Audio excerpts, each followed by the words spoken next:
히브리서 9장 27절. 히브리서 9장 27절. 우리는 지금까지 이제 성경에 시되어 있는 7 신비에 대해서 공부했고요. 이제 오늘과 이제 11월 27일이죠, 그죠? 두 번에 걸쳐서 이제 7 심판에 대해서 살펴보겠습니다. 사실 이 주제에 대해서도 이제 한 시간에 하나씩 하면 좋은데요. 시간 관계상 7 심판을 두 번에 나누어서 이렇게 좀 공부하겠습니다. 우선 히브리서 9장 27절. 히브리서 9장 27절 보시면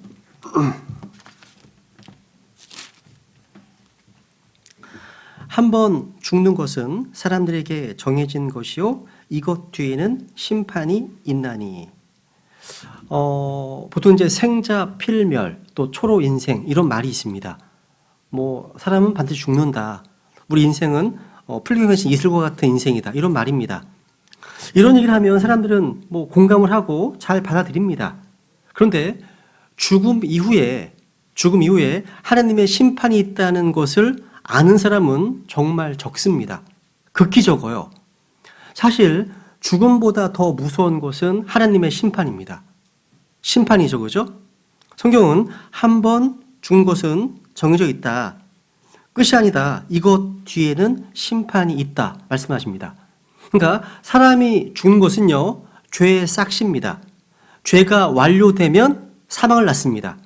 성경은 한 사람의 불순종으로 말미암아 죄가 세상에 들어왔고 사망에 들어왔다고 증언합니다. 우리 주님께서는요, 죄를 지은 사람들이 영원히 살지 않고 죽도록 정하셨습니다. 하나님 정해 놓으신 거예요. 죽음은요, 죄의 싹시고 그 결과이기 때문이죠. 그죠? 문제는 그것이 끝이 아니라는 데 있어요. 죽음 뒤에는 두려운 심판이 있습니다. 정말 두려운 심판이 있어요. 이 말은요, 우리 그 몸의 죽음 다음에, 이 몸의 죽음 다음에 혼에 대한 심판이 있다는 말이에요. 심판이 있습니다. 여러분, 죄의 싹스로서 몸의 죽음이 확실한 것이라면 죄에 대한 심판 또한 확실한 겁니다. 확실하죠, 그죠? 전도서 12장 볼까요? 전도서 기자가 이런 말을 했죠. 전도서를 기록하면서 맨 마지막 줄에 최종 결론을 이렇게 내렸습니다. 전도서 12장 14절. 전도서 12장 14절. 13절, 14절. 같이 읽어볼까요? 13절, 14절. 시작. 우리가 전체 일의 결론을 들을지니 하나님을 두려워하고 그분의 명령들을 지킬지어다. 이것이 사람의 온전한 의무이니라. 하나님께서 모든 은밀한 일과 더불어 선한 일이든 악한 일이든 모든 일을 심판하시리라. 와, 하나님께서 모든 은밀한 일, 이게 선한 일이든 악한 일이든 간에 모든 일을 심판하신답니다. 하나님께서요, 모든 것을 보고 계시기 때문이에요. 하나님께서 모든 걸 감찰하고 계시기 때문이라는 거죠. 여러분, 이제 오늘날 전 세계에서 중국과 같은 공산주의 국가에서는요, 오늘날 사람들을 일거수일투족 감시할 수 있는 감시 카메라 천국입니다. 너무나 많이 있어요. 심지어 지나가는 사람의 얼굴을 인식할 수 있는 기술은 가히 세계 최고라고 해요. 그냥 지나가는 다 확인이 되는 거예요. 무서운 세상이죠. 어디를 가나 감시 카메라들로 가득합니다. 우리나라 그런 방향으로 가고 있습니다. 그죠? 이게 감시 통제사로 가기 위해서는 뭐 그럴 수밖에 없습니다. 그런데 우리를 감시하는 자들 또한 감시를 받고 있는 거 아세요? 바로 하나님께서 바로 그들의 모든 것을 감시하고 계십니다. 이번 주에 우리 이제 소TV에서 이제 번역한 전도지가 하나 나왔어요. 아마 지금 저희 교회 앞에 아마 박스가 쌓여있을 것 같은데, 이 전도지 제목이 I see you라는 전도지입니다. 그러니까 뭐 그냥 번역하면 나는 너를 보고 있다 이거죠. 이게 이제 잭직 출판사의 데이비드 데니얼 형제님이 만든 전도지인데요. 그러니까 번역을 해 당신은 감시당하고 있습니다. 이렇게 이제 번역을 했습니다. 25페이지 분량이에요. 여기에 복음 메시지가 붙여 있어서 이제 한 40페이지 되는 것 같습니다. 그러니까 하나님께서요, 우리의 모든 것을 보고 계시기 때문에 우리를 심판할 수 있는 겁니다. 다 보고 계시기 때문에 뭐 그런 내용입니다. 여러분, 심판은요, 하나님께서 인간에게 주신 가장 엄중한 말씀이고 우리가 가장 주의 깊게 공부해야 될 주제입니다. 심판.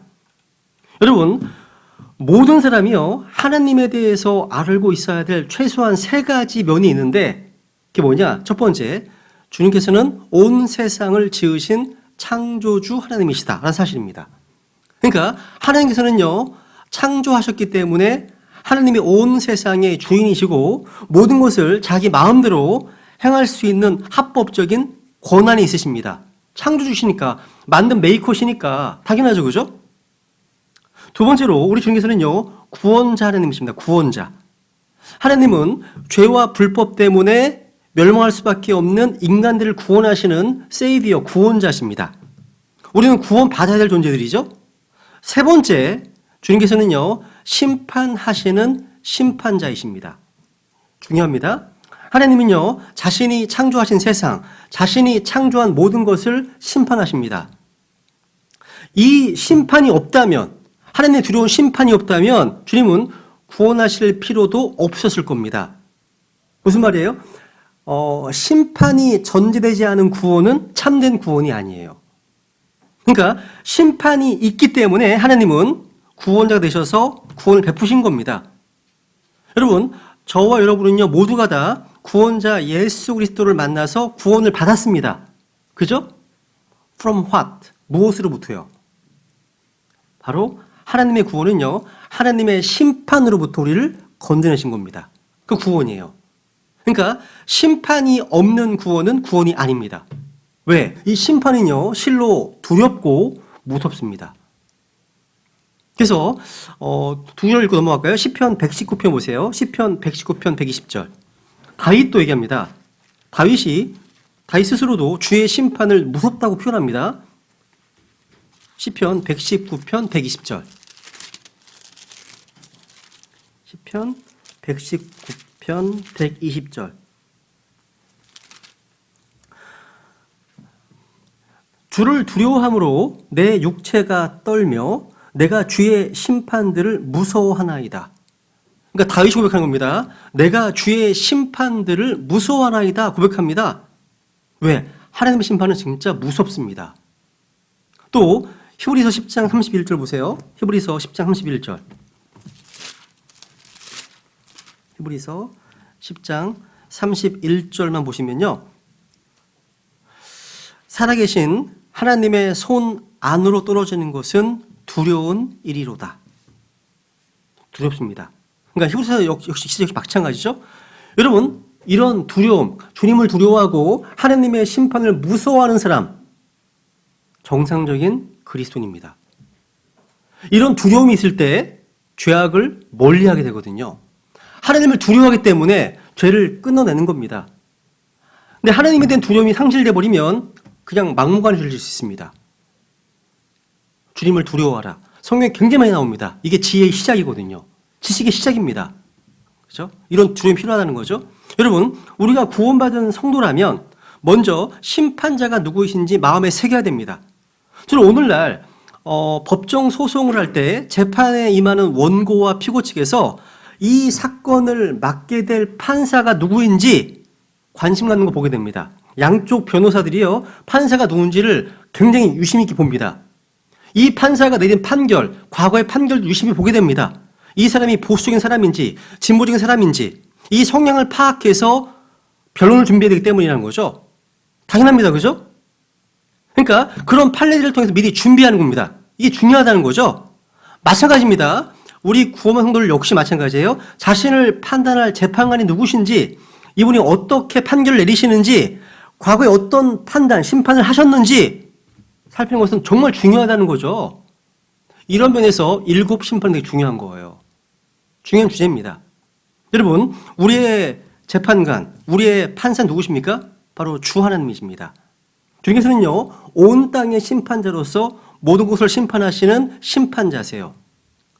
아브라함은 소돔과 고모라의 심판을 앞두고 주님께서 온 땅의 심판자로서 의롭게 행하여야 한다고 요구했습니다. 확인 넘어갈까요? 창세기 18장 25절 보세요. 창세기 18장 25절. 온 땅의 심판자에 필요한 게 공의, 정의, 의입니다. 의.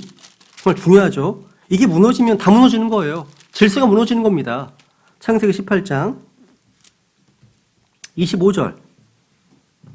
하나님의 친구 아브라함이라 불렸죠. 그죠? 주님께 이렇게 얘기합니다. 요구합니다. 주께서 이런 식으로 행하여 의로운 자들을 사악한 자들과 함께 죽이시는 것은 결코 있을 수 없으며 의로운 자들을 사악한 자들처럼 여기시는 것도 결코 있을 수 없나이다. 온 땅의 심판자께서 의롭게 행하여 하지 아니하리까 하매. 온 땅의 심판자께서 do right. 의롭게 행하여 하지 아니하리까 얘기합니다. 아브라함은 주님께서 소돔에 50명의 의인이 있다면 심판해서 안 된다는 겁니다. 멸해서 안 된다는 겁니다. 의로운 롯이 다른 소돔 백성들처럼 심판해서 안 된다는 얘기입니다. 물론 하나님께서는 롯을 구출하셨습니다. 대신 그 도시는 멸하셨죠. 그죠? 여러분, 우리 주님께서는 공의로운 심판자이십니다. 공의로우신 분이세요. 그러니까 아브라함이 염려하는 것처럼 그런 부당한 심판을 하시는 분이 아니신 거예요. 너무 감사합니다. 여러분, 우리 주님께서는요, 민족들과 각각 개개인들을 의롭게 심판하십니다. 성경은요, 사도행전 10장에 보세요. 사도행전 10장에 보시면 주님께서 산자와 죽은 자의 심판자라고 증언하고 있습니다. 사도행전 10장 42절. 사도행전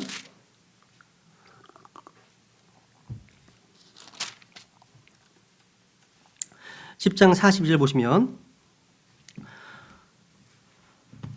또 그분께서 우리에게 명령하사 백성에게 선포하게 하시고 하나님께서 산자와 죽은 자의 심판자로 정하신 이가 바로 그분이심을 증언하게 하셨으니.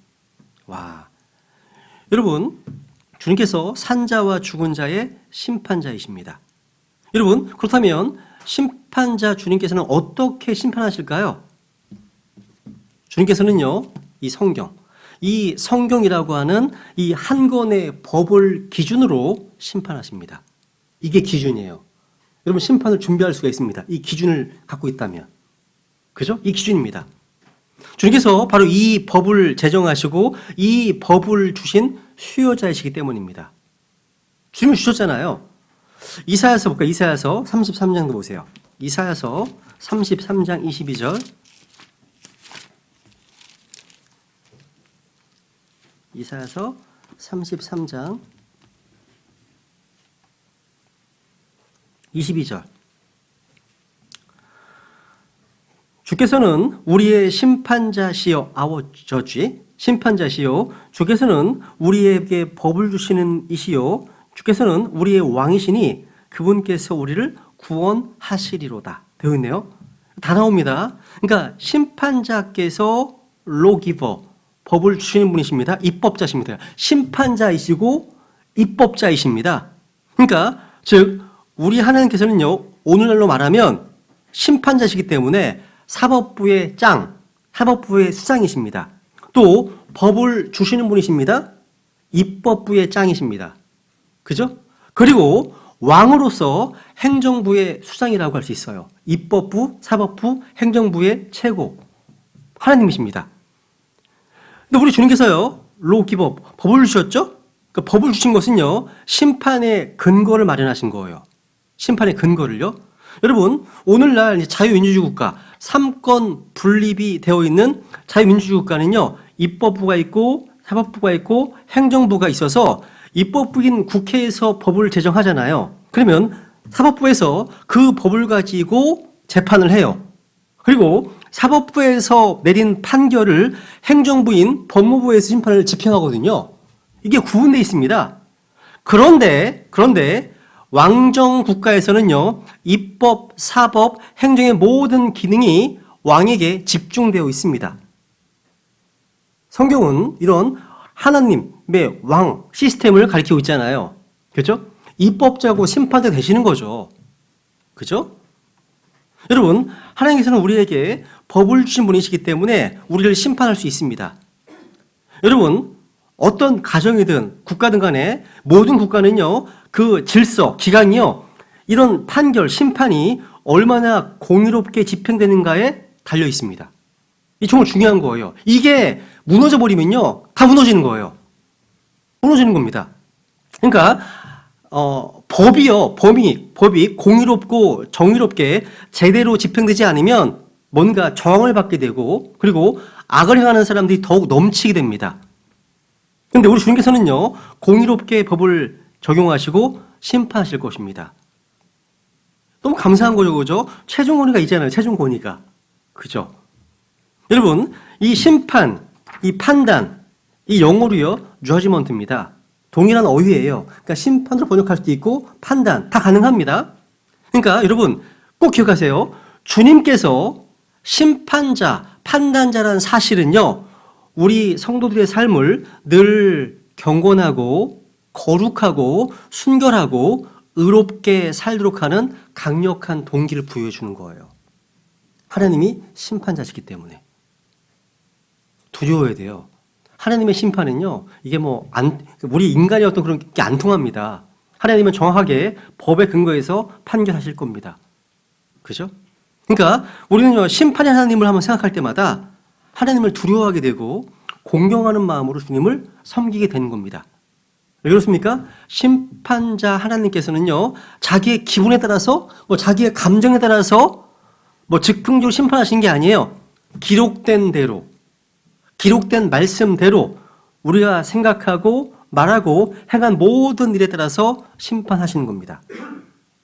그래서 두 구절 볼까요? 시편 149편 9절 보세요. 시편 149편 9절. 시편 149편 9절.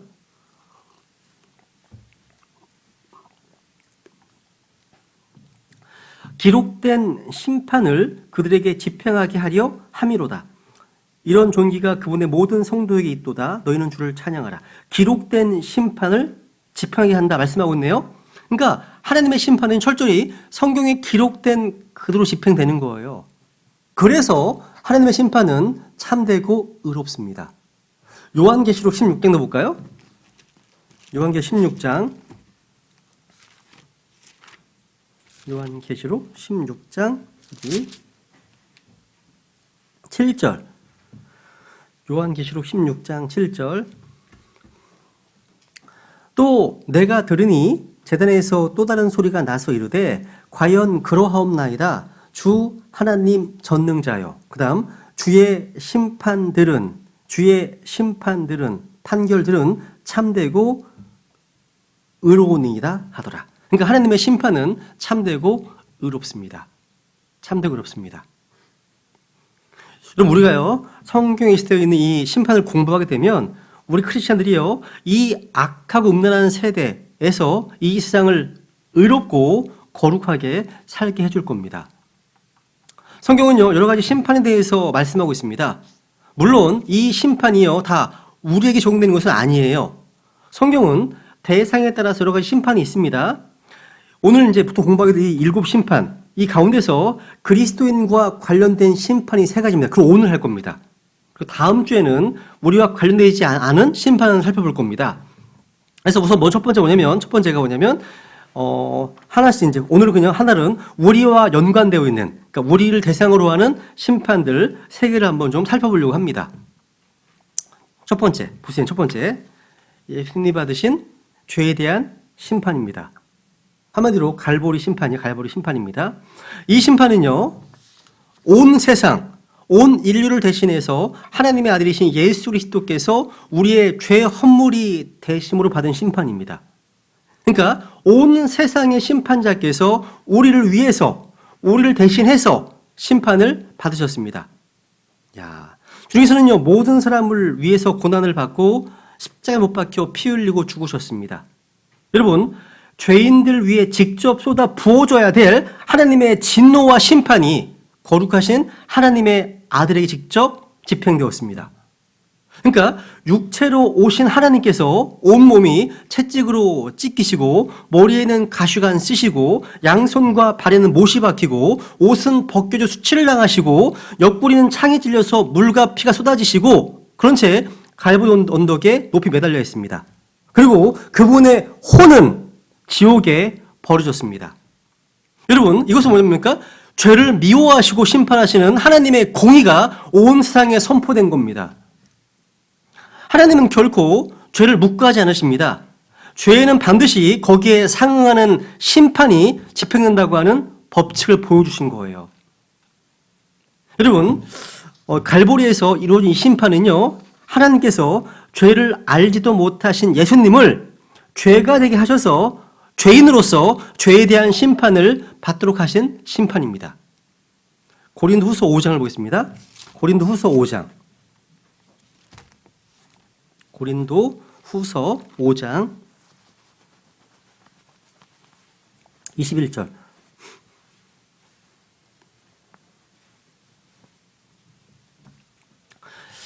하나님께서 죄를 알지 못한 그분을 우리를 위하여 죄가 되게 하신 것은 우리가 그분 안에서 하나님의 의가 되게 하려 하십니다. 여러분, 예수 그리스도께서는 죄를 알지 못하십니다. 그분에게는 죄가 없으십니다. 그분은 죄를 짓지 않으셨습니다. 그러나 예수님은 우리를 위하여 죄가 되셨습니다. 복음이죠. 그죠? 하나님께서는요, 예수 그리스도로 하여금 우리를 위하여 죄가 되게 하셨을 때, 하나님께서는요, 예수 그리스도에게 우리의 죄를 지도록 할 뿐만 아니라 문자 그대로요, 죄가 되게 하신 겁니다. 죄의 화신이죠. 죄 그 자체가 되게 하신 거예요. 온 생의 모든 죄를 담당하신 죄 그 자체가요. 그래서 주님께서는요, 우리의 죄가 되셔서 그 죄를 제거하셨습니다.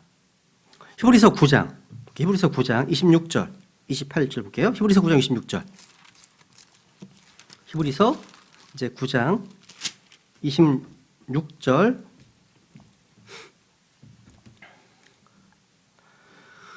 그랬더라면 그분께서 반드시 세상의 창건 이래로 자주 고난을 당하셨어야 할 것이라.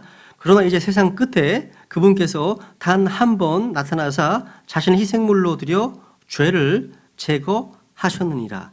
죄를 제거하셨다고 말씀하십니다. 그리고 28절에 보면 이 죄들을 담당하셨다 말씀하십니다. 28절. 이와 같이 그리스도께서 많은 사람의 죄들을 담당하시려고 단 한 번 들여주셨으며 또 자신을 기다리는 자들에게 죄와 상관없이 두 번째 나타나사 구원에 이르게 하시리라 말씀하시네요. 그러니까 하나님께서 이렇게 죄가 되심으로 우리는 값없이 의롭게 되었고 의인이 될 수 있는 겁니다. 복음입니다. 여기 히브리서 1장 3절에 보시면요. 1장 3절 마찬가지입니다. 3절에 보시면 친히 우리의 죄들을 정결하게 하신 뒤에 누가요? 이 아들께서는 우리의 죄들을 정결하게 하셨다고 말씀하고 있습니다. 또 베드로전서 2장 24절에 보시면 예수님께서 친히 나무에 달려 자신의 몸으로 우리의 죄들을 지셨다고 기록하고 있습니다. 갈라디아서 3장도 볼게요. 3장 13절. 갈라디아서 3장 13절.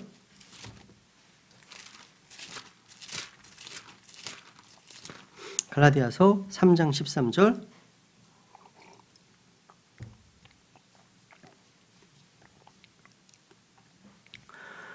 그리스도께서 우리를 위해 저주가 되사 율법의 저주에서 우리를 구속하셨으니 기록된 바 나무에 달린 모든 자는 저주받았느니라 하였느니라. 그리스도께서 우리를 위해 저주가 되사 율법의 저주에서 우리를 구속하셨다 말씀하고 있습니다. 그러니까 주님께서 우리를 위해 저주가 되셔서 우리는 하늘에서 속한 모든 영적인 복으로 복을 받게 되었습니다. 그러니까 예수님께서 우리를 위해 저주가 되셨습니다. 무엇 때문에? 무엇 때문에요? 바로 율법의 저주에서 구속하신 겁니다. 구속하신 겁니다. 율법의 저주. 이게 뭐예요? 율법의 저주가 뭐죠? 율법 기록된 모든 저주를 말하는 거예요. 예수님께서는요, 율법 저주에서 우리를 구속하셨습니다. 그러니까 우리는요, 율법을 지키지 않아도 율법에 기록된 어떠한 저주도 받지 않아요. 율법의 저주나 율법의 정죄, 심판을 받지 않습니다. 그러면서 구원받은 우리 크리스찬들은 정말로 행복한 자들입니다. 우리 크리스찬들은요, 정말 복된 자들인 거예요. 그러니까 율법의 맹세에 따른 어떠한 저주도 구원받은 성도들에게 조금도 영향을 미칠 수가 없어요. 그죠? 그러니까 우리가 받아야 될 모든 저주는 이미 주님께서 십자가에 매달리심으로 다 담당하셨기 때문이에요. 정말 놀라운 복이죠, 이게. 이런 복이 없습니다. 그러니까 이 심판을 통해서요, 죄가 되신 예수 그리스도께서 모든 죄인들이 받아야 될 죄의 형벌을 대신 받으셨습니다.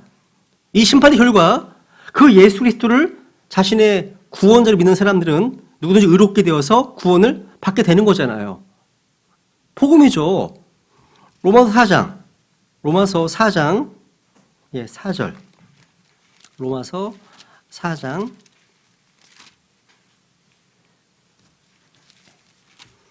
하나님의 경륜, 이런 복이 어디 있습니까? 하나님의 경륜 가운데 교회 있을 때 우리가 받고 있는 이런 복만큼 놀라운 복이 어디 있습니까?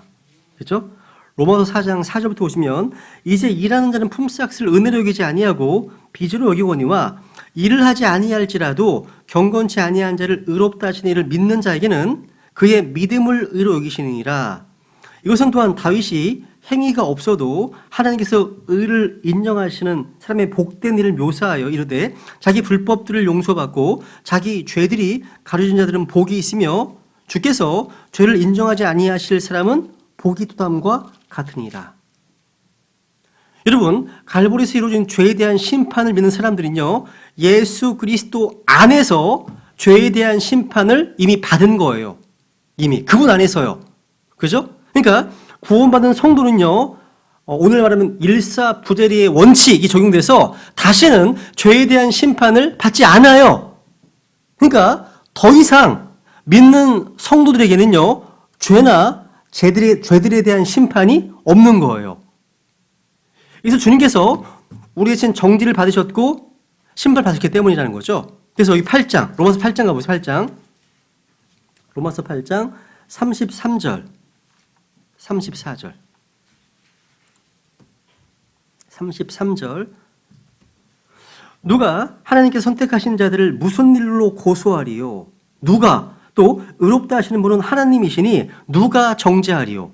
죽으신 분은 그리스도시요 참으로 다시 일어나신 분도 그리스도시니 그분께서는 바로 하나님의 오른편에 계시며 또한 우리를 위해 중보하시니라. 그러니까 우리를 고소하고 정죄하는 자가 누구든지 아무 상관이 없어요. 또 아무 효력이 없어요. 왜? 주님께서 우리를 위해 죽으셨고 다시 일어나셨기 때문입니다. 그러니까 예수님을 믿지 않는 것이 죄고 믿지 않는 것이 정죄받을 일입니다. 그분을 믿는 자는 정죄를 받지 않습니다. 그죠? 않습니다. 그러니까 우리 성도들에 대한 고소나 정죄가 하늘로 올라온다 하더라도요, don't worry, 걱정하지 마세요. 걱정하지 마세요. 하나님의 오른편에 계신 우리 주님께서요, 우리를 위해 중보하시기 때문입니다. 또 그분께서 우리의 변호인이시기 때문에, 변호인. 나를 변호하십니다. 그분의 피로. 그러니까 걱정할 게 없어요. 그렇죠? 100% 승률의 완벽한 변호인을 모신 겁니다. 그러니까 구원은 바로 그 변호인을 얻은 겁니다. 이게 구원이에요. 그러니까 구하지 못한 사람들은요, 변호인이 없는 거잖아요. 그러니까 주님 앞에 섰을 때 이 죄를 막 조목조목 그 마귀가 검새로서 역할을 할 때 변호인이 없으면 그냥 지옥 갈 수밖에 없는 거죠. 그죠? 그래서 정리를 하면 이 갈보리의 심판은요, 우리 주님께서 우리의 죄를 담당하시고 저주를 받으신 십자가의 죽으심을 말하는 겁니다. 여러분, 십자가는 본래 구원의 상징이 아니에요. 저주와 심판의 형틀입니다. 그래서 왜 독립침례 교회에는요, 십자가가 없어요? 왜 십자가를 안답니까? 저에게는 십자가 있어요. 왜 있냐? 이전에 교회였거든요, 거기가. 이사 오기 전에. 교회였기 때문에 크게 세워져 있어요. 근데 여러분, 십자가를 목걸이에 메거나 십자가를 귀걸이에 매는 사람 많잖아요. 그죠? 이게 웃긴 겁니다. 이게 무슨 말이냐면, 오늘날로 말하면, 미국식으로 말하면 전기 의자를 목걸이를 갖고 다니는 거예요. 전기 의자. 저주와 심판의 형틀이거든요. 이게 굉장히 좋은 그게 아니라, 그죠? 사형틀입니다. 사형틀. 심판의 형틀이라는 거죠. 여러분, 예수님께서 이 세상의 모든 죄인들을 대신해서 죄값을 지불하셨습니다. 하나님께서는 율법의 진노와 저주를요, 갈보리 십자가에 다 쏟아 부으셨습니다. 그래서 예수님은 피 흘려 죽으심으로 죄값을 완전히 지불하셨고 믿는 자들을 의롭다 하셨습니다. 그 의가 우리에게 전가된 거죠. 100% 의가요. 그죠? 우리 100% 의인입니다. 그래서. 그죠? 그리스도 안에서. 종종 그러잖아요. 어떤 구원파에서는 만나자마자 당신은 의인입니까? 죄인입니까? 의인이라고 하면 로마 3장 얘기를 하면서 의로운 자는 없는 하나도 없다. 이거 웃기다 얘기하고, 죄인이라고 하면 죄 있으면 사망이다. 지옥 간다. 얘기하고. 다 정해져 있잖아요. 답변하시면 돼요. 나는 죄인이지만 그리스도 안에서 의인이 되었습니다. 돼요. 그럼 돼요. 되는 겁니다. 근데 그 잘 이해를 못 하시더라고, 잘. 이해를 못 합니다. 이제 어쩌거나 우리는 하나님의 100% 은혜로 구원받았습니다. 이렇게 되었습니다. 그러니까 이 심판은 이미 갈보리 십자가에서 일어난 역사적 사건입니다. 예수님은 자신의 몸을 들여서 once for all, 단번에 영원히 우리의 모든 죄와 저주를 제거해 주셨습니다. 그러니까 갈보리 십자가에서 우리를 대신해서 죄와 저주가 되신 주님께서는요, 더 이상 우리가 영원한 형벌, 저주의 심판을 받지 않게 하신 거죠. 두 절 읽어볼까? 두 절. 베드로전서 3장 18절. 베드로전서 3장 18절. 베드로전서 3장 18절. 그리스도께서도 죄들로 인하여 한 번 고난을 받으사 의로운 자로서 불의한 자를 대신하셨으니 이것은 그분께서 육체 안에서 죽임을 당하셨으되 성령으로 말미암아 살아나셔서 우리를 하나님께로 데려가려 하심이라. 와, 의로운 자로서 불의한 자를 대신하셨습니다. 그렇죠? 이사야서 53장 5절. 이사야서 53장 5절. 우리가 유대인들에게 복음 전할 상황이 벌어지면 이 말씀을 찾아주면 됩니다. 구약성 이사야 53장. 딱 읽어보면 예수님에 대한 예언이잖아요. 그죠? 이사야서 53장 5절. 그러나 그는 우리의 범법들로 인해 부상을 당하고 우리의 불법들로 인해 상하였노라. 그가 징벌을 받음으로 우리가 화평을 누리고 그가 채찍에 맞음으로 우리가 고침을 받았도다. 이게 얼마나 놀라운 말씀입니까? 그죠? 여러분, 불에 탄 장소, 그러니까 불에 탄 장소는요, 다시 불타지 않습니다. 맞죠? 그죠? 이게 복음입니다. 또 복음이에요. 그러니까 그래서 초원에서 이제 불이 나면 맞불을 놓고 불탄 장소에 머물러 있으면 돼요. 안전한 겁니다. 우리를 대신해서 십자가에서 죽임당하신 예수님을 생각하면 되면 똑같은 겁니다. 이게 다시 심판받지 않거든요, 우리가요. 그렇다면 첫 번째 심판 마무리하기 전에 갈보리에서요, 우리 대신 심판을 받으신 예수님께서 그 복음을 말미암아 구원을 받은 사람들은 이제 어떻게 살아야 될까요? 이게 중요한 거 아닙니까? 구원받았다면 그게 고린도 후서 5장에 나옵니다. 고린도 후서 5장 이제 14, 15절. 고린도 후서 5장 14, 15절. 이제 구원받은 성도들이 어떻게 살아야 되는지 이렇게 말씀하십니다. 첫 번째 심판, 결과예요, 결과. 이거 당연한 겁니다. 14절, 15절. 이는 그리스도의 사랑이 우리를 강권하기 때문이라 우리가 이같이 판단하노니 곧 한 사람이 모든 사람을 위하여 죽었으면 모든 사람이 죽었느니라. 그분께서 모든 사람을 위하여 죽으신 것은 살아있는 자들이 이제부터는 자기들을 위하여 살지 아니하고 오직 자기들을 위하여 죽었다가 다시 일어나신 분을 위하여 살게 하려 함이니라. 그러니까 예수님의 죽으심은 모든 사람을 위하여 죽으신 죽음인 겁니다. 그렇죠? 한 사람의 범죄를 말하면 모든 사람이 죽었습니다. 역시 한 사람의 대속적인 죽음으로 모든 사람이 죽었어요. 그리스도와 함께 죽었어, 우리도요. 죽었습니다. 그 목적이 뭡니까? 목적이 바로 여러분, 우리가 구원받기 전에는요, 다 자신을 위해서 살았어요. 자기를 위해 살았습니다. 그런데 성경은 이제 구원받았다면 자기를 위해 살지 말라고 합니다. 누구 위해 살라고 말씀하십니까? 예수 그리스도를 위해 살라고 말씀하고 있습니다. 이게 구원받으신 사실 목적이에요, 목적. 그냥, 천국까지 됐어. 땡! 끝나는 게 아닙니다. 그건 시작. 첫 단추죠. 목적이 있습니다. 여러분, 세상의 모든 종교는요, 자기 유익을 위해 있습니다. 근데, 복음은요, 성경적 기독교는요, 자기 희생과 자기 부인이 전제 조건입니다. 다르죠? 그러니까, 구원받은 성도들이 자기 영광을 구한다면, 자기 유익을 구한다면, 자기의 기쁨과 즐거움을 구한다면 이건 헛된 일입니다. 남는 게 없어요. 헛된 일인 겁니다. 여러분, 자기를 위해서 이 땅에 뭔가 보물을 쌓아두는 건 역시 마찬가지예요. 구원하신 목적을 위배한 겁니다. 그건요. 로마 14장 보세요. 로마 14장. 이런 말씀들은 우리의 마음판에 새겨놓으면 좋습니다. 또 집에 붙여놓으면 좋습니다. 로마서 14장 7절 8절. 로마서 14장 7절 8절 보세요.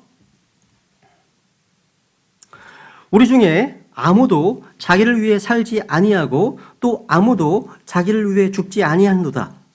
우리가 살아도 주를 위해 살고 죽어도 주를 위해 죽나니 그러므로 살든지 죽든지 우리가 주의 것이로다. 이 목적을 위해 그리스도께서 죽으시고 다시 살아나셨으니 이것은 그분께 죽은 자와 산 자의 주가 되게 되려 하심이라. 그러니까 우리를 구하신 목적이 바로 7절 8절이에요. 그러니까 살아도 주를 위해 살고 죽어도 주를 위해 죽나니 이게 소수의 사람들만 이렇게 사는 게 아니라 구원받은 정상적인 그리스도인 삶이라면 다 이런 겁니다. 이래야 된다는 얘기입니다. 이게요. 이 구원하신 목적입니다. 목적. 그러니까 자기를 위해 살지 말고 주님을 위해 살게 하는 것, 이것이 갈보리 십자가의 목적이라는 겁니다. 이게 구원받은 성도들의 삶의 목적이라는 거죠. 기억해야 됩니다. 그럼 이제 두 번째 심판. 두 번째 먼저 해야 되겠네. 두 번째를 한 반 정도만 하죠. 먼저. 두 번째 심판. 이제 아들로서의 심판이에요. 심판. 이 심판은요. 성도, 이제 구원받은 성도예요. 성도만 됐습니다. 성도가 하나님의 아들로서 매일매일 자신을 판단하는 겁니다. 심판하는 겁니다. 이게 바로 두 번째 심판입니다. 아들로서의 심판입니다. 우선 읽겠습니다. 고린도전서 11장. 고린도전서 11장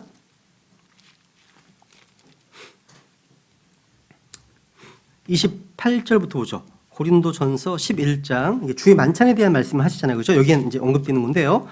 11장 28절부터 오직 사람이 자기를 살피고 그 뒤에 그 빵을 먹고 그 잔을 마실지니 합당하지 않게 먹고 마시는 자는 주의 몸을 분별하지 못하고 자기를 위해 정죄를 먹고 마시느니라. 이런 까닭에 너희 가운데 약한 자와 병든 자가 많고 잠자는 자도 많도다. 만일 우리가 우리 자신을 판단하려 하면 판단을 받지 아니하려니와 우리가 판단을 받으면 우리가 주께 징계를 받았나니 이것은 우리가 세상과 함께 정죄를 받지 아니하게 하려 함이라.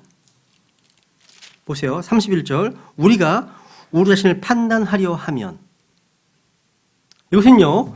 구원받은 성도들이요. 이 땅에서 날마다 자신을 살피고 스스로 판단하는 것을 말합니다. 우리는 말씀의 거울을 통해서 또 양심의 어떤 고소를 통해서 또 성령님의 조명하심을 통해서 아니면 다른 지체들의 어떤 책망이나 권면 이런 것들을 통해서 자신을 살펴보고 스스로 심판해야 됩니다. 이게 아들로서의 심판인 거예요. 보통 사람들은요, 누군가의 판단을 받는 것은 싫어해요. 싫어합니다, 진짜. 본능적으로 남을 판단하는 것은 무척 좋아해요. 자, 누군가 판단할 때 막 통쾌하게 생각하고 막 그런 거 있잖아요. 육신인데 통쾌 생각하시나요, 그죠? 그거 죄입니다, 여러분. 여러분, 우리의 판단은요, 지극히 주관적입니다. 지극히 자의적이에요.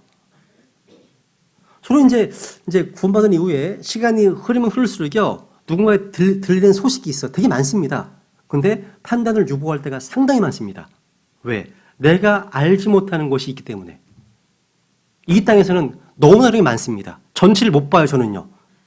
그 전해준 사람들이요, 1분밖에 못 봐요. 나중에 전체를 보게 되면 제가 깜짝 놀랄 때가 있어요. 내가 오판할 뻔했구나. 큰일 날 뻔했구나. 그래서 상당히 판단을 많이 보류하는 편이에요. 그런데 사람들은 소식 듣는 대로 판단을 막 합니다. 주관적으로, 자의적으로. 이게 죄입니다, 죄. 죄가 될 수 있습니다. 조심해야 되고요. 특히 다른 지체들, 특히 다른 사역자들, 너무 쉽게 얘기하는 거. 이게 큰 죄가 될 수 있습니다. 여러분, 우리의 판단은요, 지극히 주관적이고 자의적입니다. 또 우리의 판단은 자신의 어떤 이익이 기준이 될 때가 대부분이에요. 사람의 판단들은요, 보면 외모를 보는 게 고작이고 육체를 따라하는 판단이 전부입니다. 그렇습니다, 여러분. 그래서 주님께서는요, 요한복음 7장 24절에 보시면 겉모양으로 판단하지 말고 의로운 판단으로 판단하라 하셨습니다. 또 요한복음 8장 15절에 보시면 너희는 육체를 따라 판단하나 나는 아무도 판단하지 아니하노라 하셨습니다. 그러니까 우리 주님의 판단은요, 사람의 외모를 따르지 않고 육체를 따르지 않습니다. 우리가 배워야 돼요. 배워야 됩니다. 사람은요, 모두가 다 자기 스스로 재판관이 되어서 어떤 일들을 판단하고 어떤 지체들을 판단합니다. 그런데 자기 자신에 대해서는요, 적극 변명하고 자기를 설명하려고 하고 또 자기에 대해서 디펜스 방어하고 옹호하려고 해요. 자신에 대해서는요. 그런데 다른 사람에 대해서는 그런 기회를 잘 안 줘요. 잘. 다른 사람에 대해서는요, 날카롭게 정죄하고 뭔가 비방하고 고소 참소한다는 거죠. 그리고 스스로 모든 것을 판단하고 선고하려고 하는 겁니다. 이게 안타까울 때 많이 있습니다. 그러니까 문제는요, 판단의 기준이 제각각이에요. 제각각입니다. 사역자들도 마찬가지예요. 제각각이에요, 다. 다릅니다. 그래서 같은 사건을 두고도 사람마다 정반대의 평가를 받는 경우가 많이 있습니다. 확연히 갈라지는 거예요. 그게 많이 있습니다, 여러분. 사람들은 저마다 자신의 판단을 존중받고 싶어 해요. 자기의 판단이 옳다고 이제 생각하는 거죠. 여러분, 아까 했던 판단은요, 심판과 같은 용어예요. judgment. 그죠? 재판, 판단, 심판, 같은 단어입니다. 그죠? 여러분, 꼭 기억하세요. 사람의 판단은요, 아무리 정확하다고 자랑해도 오류가 많습니다. 그리고 오해를 불러일으킵니다. 사람의 판단이 그렇다는 겁니다. 그런데 우리 주님의 판단만큼은요, 주로 참되고 의롭습니다. 이 중요해요, 여러분. 한번 시편 19편 보세요. 시편 19편 9절. 시편 19편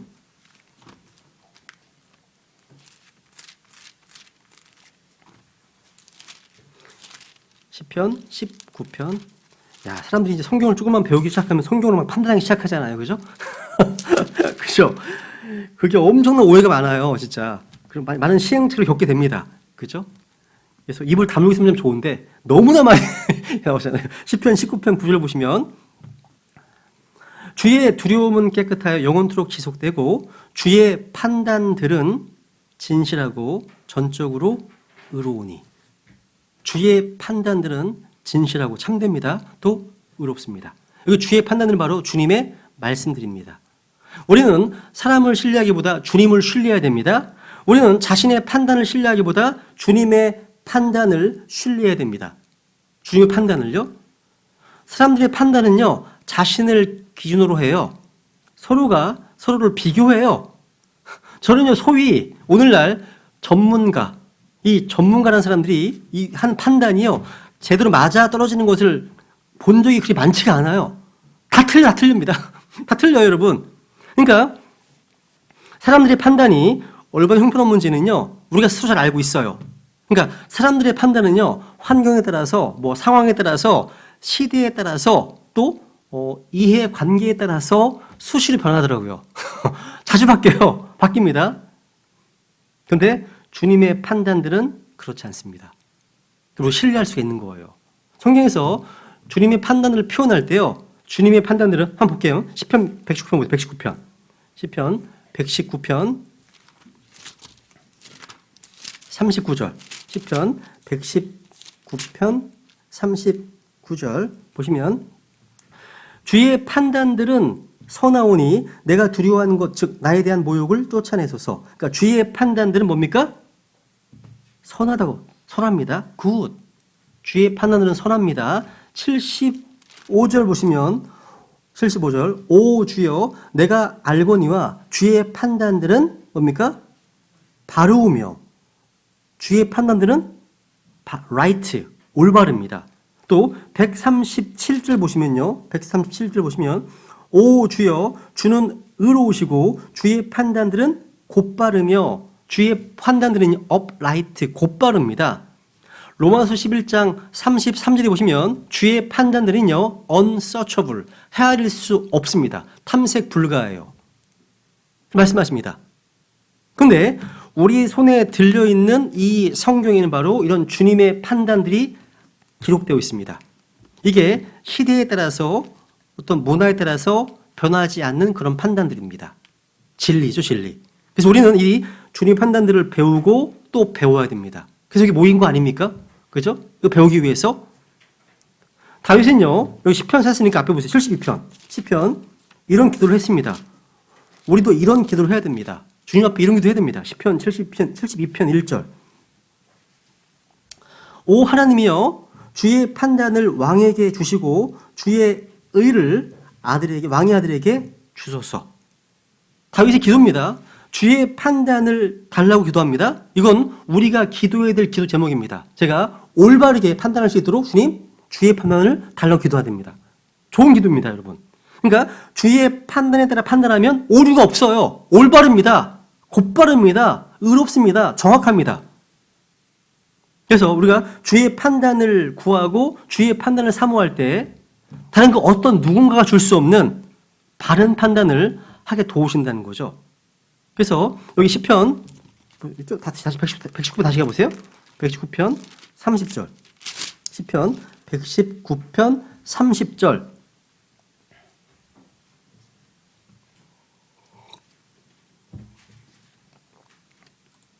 시편 119편 30절 보시면 내가 진리의 길을 택하고 주의 판단들을 내 앞에 두었나이다. 주의 판단들을 내 앞에 두었나이다. 야, 그러니까 우리가요, 사람들에게서 받는 판단, 세상에서 받는 판단에 민감할 것이 아니라 주님의 판단에 예민해야 됩니다. 주님의 판단이에요. 사람들의 이목에는 신경을 쓰면서 막상 주님의 판단에는 전혀 개의치 않는다? 어리석은 겁니다. 진짜 어리석은 거예요. 진짜 중요한 게 바로 주님의 판단입니다. 주님의 판단. 이제 한번 마태복음 7장 이제 보겠습니다. 우리는 남을 판단하기 앞서서 먼저 우리 자신을 판단하는 것이 성경적 순서입니다. 마태복음 7장. 마태복음 7장.